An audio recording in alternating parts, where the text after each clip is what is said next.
નો માલ કઠણ, જુવાનીમાં ટાલ કઠણ, રિલાયન્સના શેર કઠણ, પોરબંદરના મેર કઠણ, ઓખાના વાઘેર કઠણ, પંચાળના કાઠીને કુંભાર કઠણ, ખોરસના આહિર કઠણ, હળવદના બામણ કઠણ, ચરોતરના પટેલ કઠણ, હોનીમાં પરજિયા કઠણ અને કોળીમાં ચુવાળિયા કઠણ.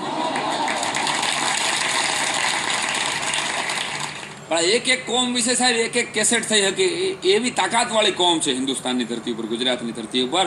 રિલાયન્સના શેરની તો મને તમને ખબર જ છે, એના વિશે હું જાજુ નહીં કહું. પણ પોરબંદરના મેયરની વાત આવે ત્યારે નાથો મોઢવાડીને યાદ કરવો પડે, નાગાર્જુનને યાદ કરવો પડે સાહેબ, લીરબાઈમાં સંતને યાદ કરવા પડે. મેયર સમાજમાંથી એવા અદ્ભુત સંત થઈ ગયા લીરબાઈમાં. અને રાણા સીધાની રાસ મંડળી આખા વિશ્વની અંદર ગુજરાતીઓના રાસ ગરબાને વિશ્વ કક્ષાએ હાઈટ આપી છે સાહેબ, એને આપણે યાદ કરવા પડે.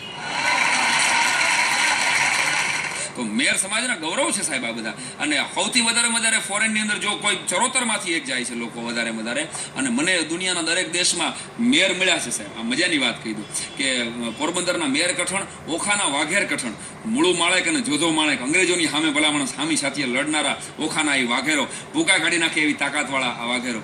આજની તારીખે જેના વંશજો અહીંયા છે, પબુભા વિરંબા માણેક. એ વિરંબા માણેક એટલે વાઘેર સમાજના, ઓખા સમાજનો ભામાશા કહેવાય. ભલા માણસ દિવસ ઉગે લાખ રૂપિયાનું દાન કરે. આ હમણાંની વાત તમને વાત કરું છું.